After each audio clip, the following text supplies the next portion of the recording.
보내실 분도 계시고, 이런 엄두에 가지 마시고 잘 보내시길 바랍니다. 여러분, 지난 시간에 우리는 나의 모든 것, 다시 말해서 아내에 대해서 한번 생각해보는 시간을 가졌습니다. 그런데 사도 바울은 무엇보다도 아내는 남편에게 복종할 것을 그렇게 분명하였다는 겁니다. 왜 그렇습니까? 그것이 바로 하나님의 창조 질서이기 때문입니다. 여러분, 아담이 하와를 위해서 지원받은 것이 아니요 하와가 아담을 위해 지원받았으므로 아내는 남편에게 순종해야 한다는 겁니다. 여러분, 하와가 지원받은 목적과 이유가 뭡니까? 성경은 분명히 여기에 대해서 아담과 하와는 다르다라고 말씀하고 있다는 겁니다. 다시 말해 아담은 하나님이 지으신 만물을 다스리고 중복하고 관리하기 위해서 그를 만들었습니다. 하지만 하와는 다릅니다. 여러분, 하와는 아담을 돕는 배필로 그렇게 만드셨다는 것입니다. 여러분, 분명 아담과 하와는 다릅니다. 고대 그리스 신화에는 이런 전설이 있다고 합니다. 반은 남자이고 반은 여자들이 존재들이 지구에 살았다고 합니다. 그런데 그들은 각자는 완전하고 스스로도 완전하다고 그렇게 여겼다는 겁니다. 그래서 교만해지도록 교만해진 그들은 신들에게 반기를 들었고 화가 난 제우스 신이 그들을 모두 반으로 쪼개서 이 땅에 흩어놓았다고 합니다. 그래서 그들은 평생 자신의 반쪽을 찾아 그렇게 헤맨다는 겁니다. 다시 말해 완전한 남자나 완전한 여자는 없다는 겁니다. 그런데 그럼에도 불구하고 오늘날 이 세상은 가면 갈수록 혼밥, 혼술, 혼령이 대세처럼 느려지고 있습니다. 하지만 여러분, 스스로 완전하다고 여겨지는 것은 교만한 가운데 하나님의 창조 사역을 부인하는 것이 할 수 있다는 겁니다. 왜냐하면 조금 전에 말씀을 드렸지만 성경은 아담이 혼자 있는 것이 좋지 못하게 여기시고 아담을 잠들게 한 후에 그의 갈비뼈로 하와를 창조하셨고 둘이 한 몸 되게 하셨기 때문입니다. 그러므로 아내 되시는 분들은 창조 질서에 따라 남편에게 복종해야 하는 겁니다. 하지만 지난주에 말씀드렸지만 그렇다고 해서 이 복종이라는 것이 맹목적인 그러한 복종이 아니라 교회가 그리스도께 복종하듯이 그렇게 자원하는 마음으로 복종을 해야 한다는 것입니다. 그리고 그렇게 할 때 그 가정이 행복한 가정이 된다고 말씀을 하는 겁니다. 여러분, 어떻습니까? 여러분, 한 주간 아내 되시는 분들은 어떠한 삶을 보내셨습니까? 혹 말씀을 듣는 것으로만 끝나진 않았습니까? 그래서 일주일 삶 가운데 그 말씀이 전혀 나와 상관없는 그러한 말씀은 아니었습니다. 하지만 여러분, 여기에서 선포되는 말씀은 여러분들에게 듣기 좋은 교황서적을 읽어주므로 여러분들의 지식을 도와주는 그러한 것이 아닙니다. 삶의 지지를 살다가 주일 주님 전에 나와서 말씀과 기도로 다시 한번 내 신앙을 점검해보고 주님께 합당한 삶을 살기 위해서 영적으로 재무장하는 것이 바로 이것이라는 겁니다. 그런데도 선포하는 말씀이 있음에도 불구하고 그 말씀이 무시해질 정도로 아무런 변화가 없다면, 아니 나와는 전혀 상관없는 그런 말씀처럼 여겨진다면, 아니 내가 듣고 싶은 말씀만 듣기를 원한다면 여러분, 어떻게 내 신앙이, 내 영혼이 올바르게 성장할 수가 있겠습니까? 그럼 여러분, 말씀을 듣는 것으로만 끝나지 마시고 가정에서 삶에서 나타나는 그런 여러분의 삶이 되어지는 소망. 여러분, 사람의 근본 목적이 무엇입니까? 소요일문답 1번에 보면 하나님께 영광을 돌리고 그를 기쁘시게 하는 것이 바로 사람의 근본 목적이라고 그렇게 말하고 있습니다. 여러분, 하나님께 영광을 돌린다라는 뜻이 무엇을 말하는 것이었습니까? 그것은 내 삶은 없고 오직 하나님께만 내 모든 초점이 맞춰져 있어야 한다, 그러한 말씀이었습니다. 그런데 그것이 결코 그렇지 않다는 겁니다. 여러분, 이 말씀은 나를 비추는 삶, 다시 말해서 거울 속에 나를 비추듯 나를 통해서 하나님의 영광에 그러한 모습이 비춰지는 삶, 그것이 바로 하나님께 영광을 돌리는 그러한 삶이라는 겁니다. 여러분, 우리가 말씀을 듣는 것으로만 끝난다면, 그래서 나에게는 아무런 변화도 없다면 어쩌면 우리의 삶은, 우리의 모습은 아무런 의미가 없는 그런 삶일 수도 있을 겁니다. 왜냐하면 그 어디에도 하나님께 영광을 돌리는 그런 삶을 살지 못하기 때문입니다. 하지만 나를 통해서 그리스도의 모습이 온전히 드러나는 삶을 살아간다면 그것이 바로 하나님께 영광을 돌리는 그러한 삶이라는 사실입니다. 그럼 여러분, 말씀을 듣는 것으로만 끝나지 마시고 여러분의 삶 속에서 그 말씀이 투영되어서 나를 통해 하나님의 영광이 나타나는 삶을 살아가는 여러분의 삶들이 다 되어지길 간절히 소망합니다. 그리고 오늘은 지난 시간에 이어 두 번째 시간으로 남편에게 주는 교훈으로 그리스도께서 교회를 위하여 자신을 주신 같이 그러한 희생의 사랑에 대해서 함께 생각해보는 시간을 가질까 합니다. 여러분, 이런 이야기가 있다고 합니다. 남편이 아내에게 하는 말입니다. 여기 시절에는 많이 먹어요, 참 목소리 있게 먹네요, 이렇게 얘기합니다. 약혼 시절에는 좀 더 먹지 그래, 결혼 후에는 네가 대신이야 좀 바짝 먹어라. 물론 좀 과정내에서 하는 이야기이긴 할 수 있겠지만 여러분, 왜 이렇게 변했는지 모르겠어요. 제가 한때 우리 집 사람에게 자주 듣는 이야기 중에 하나가 변했다는 겁니다. 지난주에는 집안을 잘 도와주고 그랬는데 지금은 많이 달라졌다는 겁니다. 물론 지금은 그 말조차도 잘 하지 않습니다. 물론 제가 잘하기 때문에 그렇다는 것이 아니고 어차피 말을 해도 잘 해주지 않기 때문에 아예 포기 차원에서 그 말조차도 지금 하고 있지 않습니다. 어떻습니까? 참으로 사랑하고 사랑해도 잘못이 아닌데 우리는 너무나 나 자신만을 생각하고 그렇게 살아가고 있는 것 같다는 겁니다. 그래서 오늘 남편에게 주는 교훈을 통해서 다시 한번 부부를 통해 우리에게 주시고자 하시는 그런 교훈을 깨닫는 귀한 시간이 되어지기를 원합니다. 여러분, 한 가지 놀라운 사실은 사도 바울은 분명 부부의 이야기를 하면서 지난 시간과 이번 시간의 말씀의 차이를 두고 있다는 사실입니다. 혹 어떤 말씀인지 아시겠습니까? 여러분, 지난 시간에 사도 바울은 계속해서 아내들이 하는 말씀이 복종하라 했습니다. 여러분, 그렇지 않습니까? 그리스도께 교회가 그리 하는 것처럼 아내들은 남편에게 복종해야 한다고 그렇게 말씀하셨다는 겁니다. 그런데 오늘 말씀에서 사도 바울은 계속해서 남편들에게 뭐라고 요구하고 있냐면 사랑하라고 강조하고 있다는 겁니다. 분명 사도 바울은 아내들에게는 복종하라고 말씀하시면서 남편들에게는 사랑하라고 말씀하고 있다는 겁니다. 왜 그럴까요? 그것은 아내와 남편의 관계성을 풀어가는데 가장 유일한 해법이 바로 사랑이기 때문입니다. 그러므로 남편들은 반드시 이 말씀을 기억해야 합니다. 왜냐하면 이 말씀을 읽는 순간 부부관계는 심각하게 훼손되거나 변질될 수 있기 때문입니다. 그럼 여러분, 이렇게 이야기할 수도 있을 겁니다. 세상에 아내를 사랑하지 않는 남편이 있을 수 있습니까? 라고 말합니다. 물론 아내를 사랑하지 않는 남편은 없을 겁니다.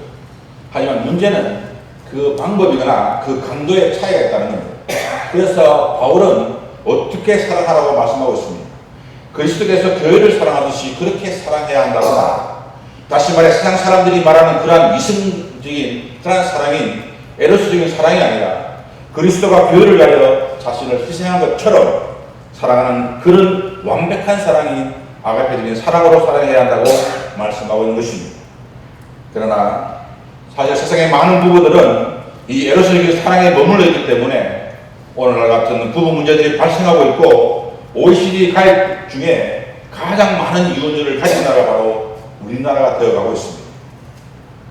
왜 그렇습니까? 그것은 부부 문제를 진실한 사랑으로 풀지 아니하고 오직 이순간의 사랑인 에로스적인 문제로만 풀려고 하기 때문입니다. 그리고 또 하나의 중요한 문제가 바로 위하여 자신을 주신같이 그렇게 하라고 말씀하고 있다는 겁니다. 여러분, 이 말씀을 자세히 보시길 바랍니다. 이 말씀을 자세히 보게 되면 예수께서는 교회를 사랑하사 당신을 주셨다라는 그런 말씀입니다. 근데 여러분, 정말 그런가 하는 겁니다. 물론 틀린 말은 아니지만 가만히 보게 되면 예수께서 당신의 몸을 내어주실 때 교회가 탄생된 것이 아니라는 겁니다. 여러분, 그렇지 않습니까? 교회는 예수 그리스도께서 십자가에 죽으신 후에 오순절 성령 강림 사건을 통해서 교회가 태동되었습니다. 다시 말해서 교회가 탄생되고 난 후에 죽으신 것이 아니라 예수께서 죽으심으로 말미암아 교회가 태동되었다라는 겁니다. 다시 말해 예수님이 십자가에 달리심이 없었다면 교회 자체도 존재할 수가 없었다는 겁니다. 그리고 사도 바울이 여기에서 말하고 하는 바는 태생적으로 그리스도와 교회는 사랑으로 맺어진 그러한 관계라는 겁니다. 여러분, 한번 생각해 보시기 바랍니다. 자신의 생명을 중으로 탄생시킨 교회를 예수님께서 얼마나 사랑하시겠습니까? 그래서 남편이 아내를 사랑한다는 이 말씀의 진정한 의미는 남편에게 있어서 아내가 얼마나 아끼고 보호하고 지키고 애틋하게 사랑할 수밖에 없는 그러한 존재임을 말씀해 주고 있다라는 겁니다. 그래서 사도 바울은 28절과 29절 말씀에서 남편의 아내 사랑은 곧 자기 몸을 위해 주는 것이라고 그렇게 말씀을 했던 것입니다. 그러니 여러분, 누가 감히 자기의 몸에 매질을 하며 구박하며 함부로 굴리겠습니까? 소나 닭을 쳐다보듯이 그렇게 쳐다보며 많이 먹는다고 되지냐고 그렇게 말을 할 수가 있겠냐는 것입니다. 그런데 문제는 정말 우리가 아가페 드린 사랑을 할 수 있겠느냐 하는 것입니다. 그리스도께서 교회를 목숨 다하여 사랑한 것처럼 그렇게 아내를 사랑할 수 있겠냐 하는 겁니다. 그러면 여러분, 만약 여러분이 지금까지 그러한 삶을 살지 못했다면 이제부터라도 성경에 말하는 행복한 부부, 행복한 가정을 만들어가는데 최선을 다해 살아가는 삶이 되었으면 좋겠습니다. 그리고 26절과 27절 말씀에서 그리스도께서 교회를 그렇게 사랑하신 이유에 대해 우리에게 설명해 주고 있다는 겁니다. 우리 시간은 가겠지만 26절과 27절 말씀을 우리 다시 한번 천천히 읽어보도록 하겠습니다. 26절과 27절 말씀입니다. 함께 읽겠습니다. 시작.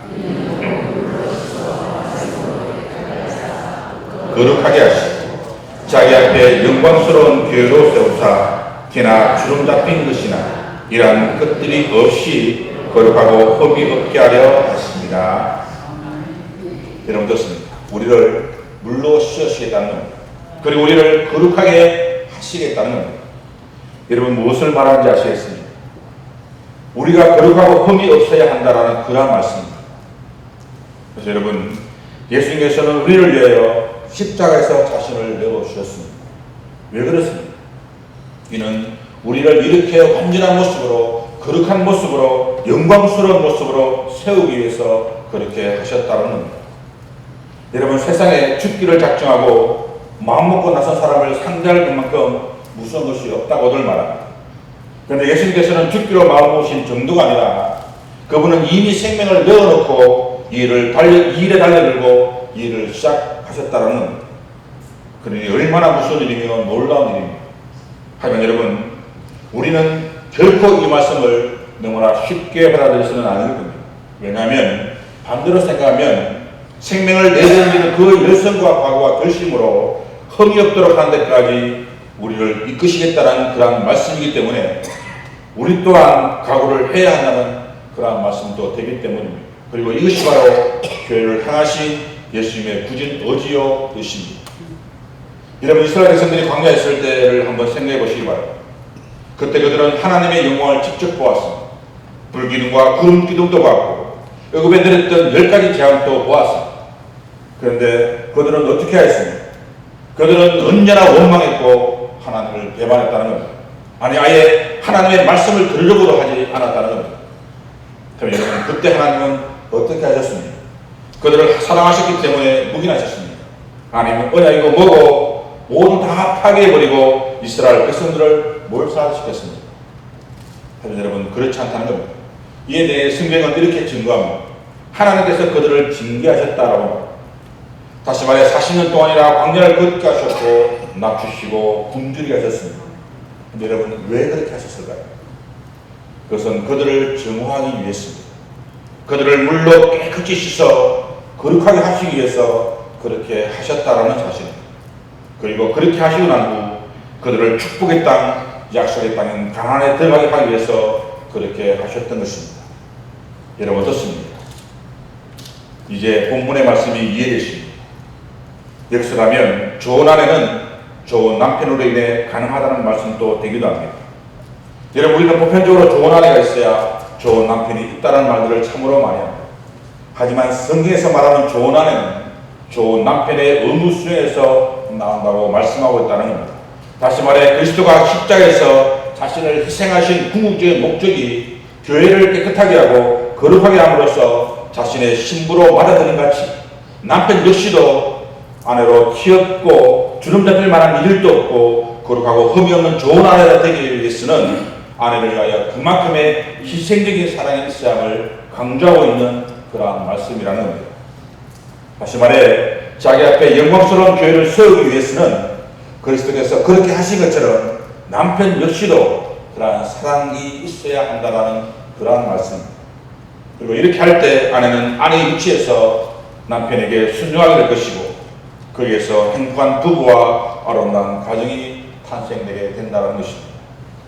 그러면 여러분, 아내 되시는 여러분, 그리고 남편 되시는 여러분, 서로 함께 사랑하며 살아가는 여러분의 삶이 되기를 원합니다. 그리고 두 번째가 28절 말씀입니다. 이와 같이 남편들도 자기 아내 사랑하기를 자기 자신과 같이 할지니 자기 아내를 사랑하는 자는 자기를 사랑하는 것입니다. 여러분 어떻습니까? 자기 아내를 사랑하는 자는 자기를 사랑같이 하라는 겁니다. 여러분 참으로 아름다운 말씀이지 않습니까? 남편의 아내 사랑, 그리고 아내의 남편에 대한 순종의 아름다운 결정체가 바로 이 말씀에 담겨 있습니다. 왜 그렇습니까? 그것은 그 모든 순종과 사랑, 궁극적으로 자기 자신의 사랑에 대해서 이해하기 때문입니다. 하지만 오늘날은 이 사랑은 어떻습니까? 아내 사랑하면 팔불출이라는 말을 듣습니다. 그래서 아내를 사랑하는 것이 어쩌면 못난 사람처럼 취급받기도 합니다. 그런데 어떻게 아내 사랑하며 어떻게 아내를 귀하게 여길 수가 있겠습니까? 문제는 이러한 풍토가 교회 안에서도 여전히 일어나고 있다는 겁니다. 그래서 아내의 말을 한번 들어주거나 아내를 한번 존중해주면 대단한 일을 한 것처럼 그렇게 생각을 합니다. 남이 안 하는 일을 함으로 자기는 특별히 더 존경받고 대접받아야 한다고 그렇게 생각을 한다는 겁니다. 하지만 여러분, 이것은 참으로 잘못된 생각일 뿐이라는 겁니다. 왜냐하면 그것은 한마디로 아내는 남편과 별개의 존재가 아니기 때문입니다. 여러분 보십시오. 우리나라 말에는 부부를 가리켜 일심동체라는 말을 사용하지 않습니다. 몸도 하나요, 마음도 하나이기 때문에 일심동체가 되는 겁니다. 그래서 부부 간에는 촌수가 존재하지 않습니다. 부모 자식 간에도 일촌이라는 촌수가 존재하는데 부부 간에는 촌수를 말할 수 없고 그것이 바로 부부 관계입니다. 왜냐하면 부부는 하나이기 때문에 1 플러스 1은 2가 아니라 1 플러스 1은 1이 되기 때문입니다. 아담의 몸에서 하와를 만드신 것처럼 부부는 하나이기 때문입니다. 여러분 이것은 결코 변하지 않는 진리입니다. 하지만 세상 모든 사람들은 자신의 신체에 그렇게 만족하며 살아가고 있는 것이겠습니다. 자신의 하나뿐인 그 신체를 그들은 존경하며 존귀 여기며 그렇게 살아가고 있는 것이겠습니다. 그런데 그렇지 않다는 겁니다. 그래서 그들이 선택하는 방법이 자신의 모습을 바꾸기도 합니다. 여러분은 사슴 이야기를 잘 아실 것입니다. 사슴이 얼마나 자신의 뿔을 사랑스러워했습니다. 또 얼마나 자신의 말라 비틀어진 다리를 싫어했습니다. 그런데 어느 날 물을 마시기 위해서 내꺼로 내려갔을 때 사자의 공격을 받게 되었는데, 그런데 그 순간 그렇게 못나 보이고 쓸모없을 것 같은 다리는 어떤 역할을 했습니까? 그리고 사자를 피해 가시등불로 들어갔을 때 그렇게 자랑스러웠던 뿔은 또 얼마나 원망을 했습니까? 여러분 만약 볼품없는 그리고 정말 보잘것없다고 생각되어지는 그 다리를 사슴이 떼어버렸다면 어떻게 되겠습니까? 그 인생은 잠이라는 겁니다. 그런데 우리는 그러한 자신의 일부를 소중히 여기지 못할 때가 너무나 많다라는 사실입니다. 그러면 여러분 나에게 주어진 그 반쪽 그것을 여러분 정말 사랑하시는 그러한 삶을 되어주기 원합니다. 그렇게 할 때 함께 아내와 남편은 서로가 사랑하는 그러한 사랑을 하게 됩니다. 남편의 만족 없이 아내의 만족이 없고 아내의 행복함 없이 남편의 행복도 없고 아내의 건강 없이 남편의 건강도 없다라는 사실. 여러분 이것이 바로 부부관계입니다. 여러분 이몽룡의 권세는 임금님의 권세라는 말을 아십니까? 그것은 이몽룡은 아무것도 아니지만 그에게 임금님이 하사하신 의사표가 있기 때문에 그의 권세도 임금님의 권세와 다를 바가 없다라는 그러한 말입니다. 다시 말해서 좋은 아내가 되려면 좋은 남편이 되도록 순종하는 아내의 사명을 감당해야 되고, 좋은 남편이 되려면 좋은 아내가 되도록 아내를 사랑하여 남편의 위상을 허물뜨리지 않는 아내의 위치에 있게 해야 한다는 말입니다. 다시 말해 아내를 사랑하는 것은 결국 자기를 위하는 것이고 남편에게 순종하는 것은 결국 자기를 위하는 것임을 성경이 우리에게 교훈해 주고 있는 것입니다. 여러분 여기에 남부를 것이 없는 한 여자가 있습니다. 그런데 그녀에게는 콤플렉스가 하나 있었습니다. 그것은 눈썹이 없다는 것이었습니다. 그래서 그녀는 항상 짙은 화장으로 그 부분을 그리고 다녔다고 합니다. 하지만 항상 마음은 편치 않았습니다. 그런데 그 여인이 결혼을 하게 됩니다. 그런데 결혼을 한 후에도 이 여인은 항상 눈썹 때문에 불안해했습니다. 그래서 남편이 자기를 사랑해주고 또 행복한 가정을 이루어가면서도 혹시 남편이 자기가 눈썹 없는 여자라는 사실을 알게 되면 어떻게 하나 늘 노심초사하며 그렇게 살았다고 합니다. 그리고 3년이라는 세월이 흐른 어느 날 남편의 사업이 부도를 맞게 되고 둘은 길거리에 내몰리게 되었다고 합니다. 그래서 그들은 살기 위해서 그날부터 연탄 배달을 시작했는데 그런데 어느 날 바람이 심하게 불던 어느 날 손수레에 있는 연탄재가 바람에 날려 부인의 얼굴을 덮게 되었다고 합니다. 하지만 여인은 비록 온 얼굴이 금덩이가 되고 눈물이 나 견딜 수가 없어도 그 연탄재를 닦을 수가 없었다는 겁니다. 왜 그렇습니까? 그것을 닦게 되면 3년 동안 감추었던 그 얼굴에 비밀이 드러날 수 있기 때문입니다. 근데 그때 남편이 발걸음을 멈추고 아내에게로 다가와 자신의 수건으로 그 아내의 얼굴을 닦아주더라는 겁니다. 그런데 신기하게도 남편은 아내의 눈썹 부분만 남기고 다른 부분을 모두 닦아내더라는 겁니다. 그리고 아내의 눈에서 흐르는 눈물까지 다 닦아준 남편은 미소를 지으면서 다시 손소리를 끌고 가더라는 것입니다. 여러분, 그 여자의 눈물은 연탄재 때문이 아니라 자기 눈썹 없는 것을 알면서도 3년 동안 한마디도 하지 않고 사랑해준 남편의 마음 때문에 흐르는 눈물이었습니다. 남편 되시는 여러분, 자신이 사랑한 아내가 완벽하지 않을 수도 있을 겁니다. 하지만 진정한 사랑은 허물을 끊어 아프게 하는 것이 아니라 그 허물을 나의 허물로 생각하며 함께 아파하는 겁니다. 그리고 그것이 바로 진정한 사랑인 것입니다. 여러분, 지난 시간에 남편이 싫어하는 아내 이야기를 했습니다. 오늘은 아내가 싫어하는 남편의 이것이라는 책의 내용을 한번 소개할까 합니다. 아내들은 남편이 이럴 때 정말 싫다고 말합니다. 먼저 거칠고 퉁명스럽게 쏘아붙이는 남편이 싫답니다. 말로 대화를 잘라버리는 남편도 싫습니다. 대꾸도 하지 않냐고 자기 줄만 늘어놓는 그런 남편도 싫습니다. 아내 얼굴 한 번도 안 쳐다보고 이야기하는 남편이 싫습니다. 그리고 여보 사랑해, 여보 오늘 참으로 힘들었지, 여보 보고 싶어서 이런 말을 한 번도 하지 못하는 남편이 싫다고 말합니다. 여러분, 참으로 찔리는 글이었어요. 여러분, 살면서 먹을 것도 못 먹으면 어떻습니까? 자동차 좀 안 좋은 것 타면 어떻습니까? 입는 옷 값싼 것 입고 그것도 별 문제가 없을 겁니다. 하지만 남편을 보면서 밥맛 떨어진다면 그만큼 싫은 것이 어디에 있겠습니까? 그럼 여러분, 사랑한다고 하면서 아내를 즐겁게 해주지 못하는 남편이라면 무슨 의미가 있겠습니까? 그럼 여러분, 오늘 이렇게 말씀을 하겠습니다.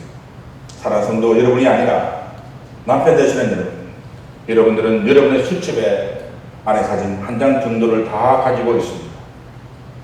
뭐니 해도 뭐니라고 아내를 위해 요리조리 몇 푼 모아다가 특별 보너스라고 그렇게 내밀어 본 적이 있습니다. 비가 오는 날 아침 아니면 추운 겨울날 그것도 아닌 한여름 아내와 함께 세차하면서 호수로 아내와 물장난을 해본 적이 있습니다. 이 나이에 무슨 이라고 생각하시겠지만 그렇다면 이렇게 이야기하겠습니다. 이제까지 살아오면서 사랑하는 아내에게 결혼 후에 따뜻한 사랑의 손편지를 써본 적이 있습니다.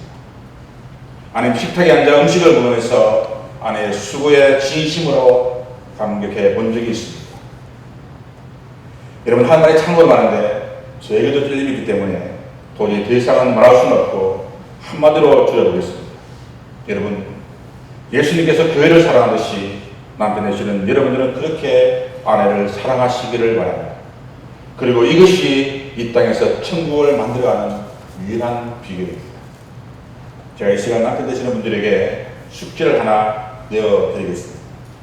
다음 말씀 시간에 제가 확인해 볼 겁니다. 이번 주가 가기 전에 남편 되시는 분들은 아내를 위해 따뜻한 사랑의 손편지를 한번 서보는 시간을 가졌으면 합니다. 그리고 날마다 감격하여 진심으로 순종하는 아내를 위해 끊임없이 사랑을 쏟아붓는 그런 남편이 되었으면 좋겠습니다. 여러분, 천국을 만들어가는 것은 결코 멀리 있지 않습니다. 그리고 천국은 우리의 너무나 가까운 곳에 있습니다. 그것이 바로 가정입니다. 가정이 행복해야 여러분 천국의 기쁨을 누릴 수가 있습니다. 남편 되시는 분, 그리고 아내 되시는 여러분들을 통해서 이 땅에 가장 행복한 그러한 천국의 가정을 만들어가는 여러분의 삶들이 다 되어지길 소망합니다. 기도하시겠습니다.